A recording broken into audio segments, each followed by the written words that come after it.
All right, so when I was younger, 6 years old, I had a friend. He was in Cub Scouts with me, and he was like my quote unquote best friend. Not best friend anymore, obviously. After this story, you're gonna understand why. But he lied about a lot of stuff.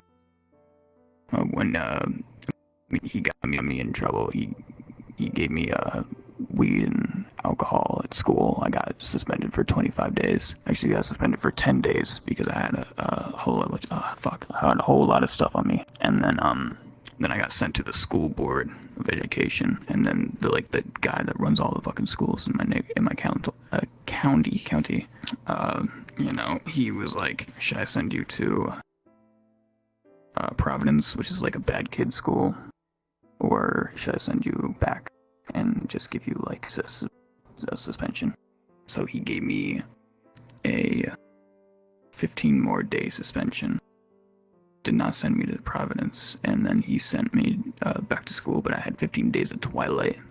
Anyway, so he did a lot of bad stuff. He like peer pressured me and shit. But I was at a bonfire house with my friend and his friend, and he drove over with his friend inside this truck, and I drove by myself. And then he wanted to go somewhere, but his friend didn't want to drive, and I couldn't drive him because I don't have I only have like a learner's permit.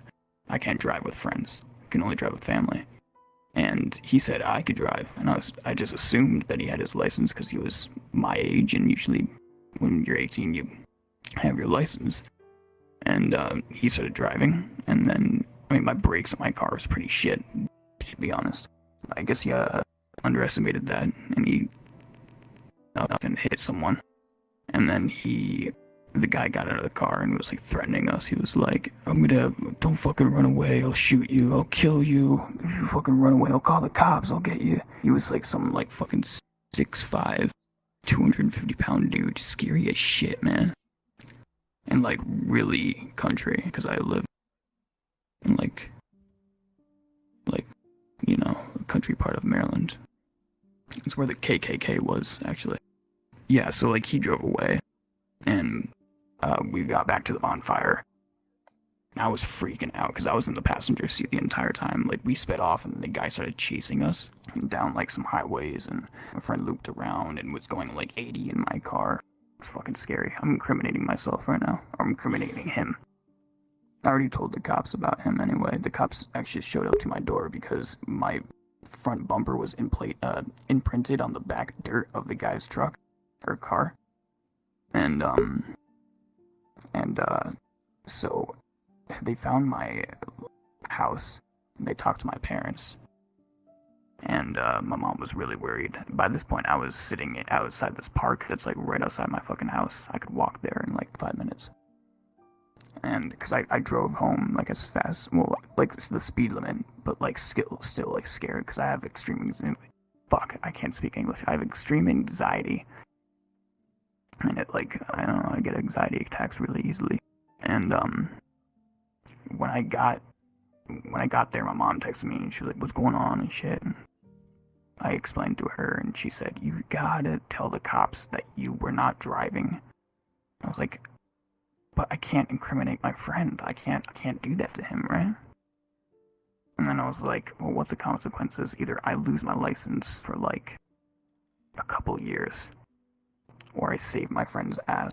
So yeah, I told the cops everything because I had to. I was like, I can't just fucking do that. So I told the cops, and his father came to my house and was like asking questions like, "Where is he? I don't know where he is. He hasn't showed up at our house in like so long." By the way, he was homeless by the time that we were doing this because both his parents kicked him out of the house for fucking very reasonable reasons that he just did not want to do because he is a fucking retard. No offense to people that are retarded. But like, the only reason that he passed high school was because his sisters and his mom were doing his homework for him so that he could pass. He just wouldn't even do it. he was getting straight A's through elementary school until like 8th grade, but like once he went into high school, he just crumbled. I have no idea why. When I went into high school, I thought I crumbled, but I bounced right back up because I'm supposed to be a happy person, even though my name on here is sad and lonely. I try to make people happy. That's always a good thing to do. Yeah. Even though I am sad and lonely. Oh. So would he be more like take advantage of other people? Yeah, actually, when I counted up what I made last year, because I was working during the beginning years of high school, and I got fired because I went to the hospital too many times, and I was unreliable. But I actually got fired because of him, because he gave me carts, and those carts gave me pleurisy, and that's why I had to go to the hospital. But also, it was my stupid decision to like actually do it, so I blame myself for that. And now I owe my mom $600 in fucking hospital bills. But yeah, like he gave me all this stuff. He got me suspended from school. He crashed my car, and then he didn't even go to court. Didn't talk to the cops, even though I told them his phone number and everything. His father respects me for telling on him because they want him to learn some respect and get some maturity. But for 12 years, since I was 6, this guy has been lying to me, because when I added up the money that I made, like all through working at Amazon and all through working beginning years of high school, I spent around like $1,500 on him, and like $1,500 on other friends at school, but like specifically $1,500 on him alone. And he had the audacity to ask me for $300 for a hotel room after he crashed my car. So we're not really friends anymore. A lot of my friends are really happy that I told the cops about him. But yeah, I mean, like, you think you know a guy for 12 years, just like stealing my money. Like, I mean, like, I even had money when I was younger, and I would like spend it on my friends because I'm just that nice of a person, and I don't fucking know when to say no. But, which is another big problem, and probably how I got in this situation, because I just couldn't say no. I love people. Back to your original story about how your friend scammed you over so much money and did so much to you. Is that the main thing that caused you to not trust, or at least have trust issues in people in general? Yeah, that was like the main thing. I have other things like you know, my father, my mom, my siblings. Like, I thought I could tell my siblings secrets, but they just blabbered it to my mom, and my mom found out and just got pissed at me and shit. So I can't tell my family anything, because they'll just tell other people.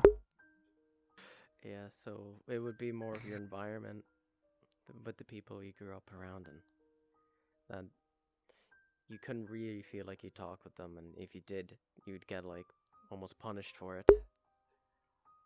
Yeah, I guess that's why I'm so like voluntarily open, so then it doesn't seem like I choose one person and then I don't know. I feel like if I'm voluntarily open to everyone, then I'd get less hate because I choose to put it out and no one fucking cares. Well, unless, like, you know, some people will care, but I think it's kind of funny that they do, you know? And then you get to that point in life where you just don't give a shit, and that's kind of where I am right now. I mean, I give it. Yeah. I care about, like, basics like food, housing, money, and shit like that. But, like, and I definitely care about, like, making my friends happy. Like, I have dreams of, like, having money and just giving it out to people and, like, helping my friends with, like, debt and shit. And, like, buying people cars, and I don't know. I think, like, one of my happiest moments was I met this guy in on Discord, and he was on parole and he couldn't Uber Eats, and he was like super happy. He was like, dude, you got me a fucking Big Mac and like 5 nuggets, like a 5 nugget meal and shit like that. And he was like super fucking happy, and I just put a big smile on my face. You know, you're kind of more open to people. Would you feel that you can be more open to people online because there's a sense of anonymity through the screen and through the headset and all that? Yeah. So like they can't see my face. They don't actually know who I am. I can be more open and be more like myself. It's exactly how I feel like when I put on a mask or something like that.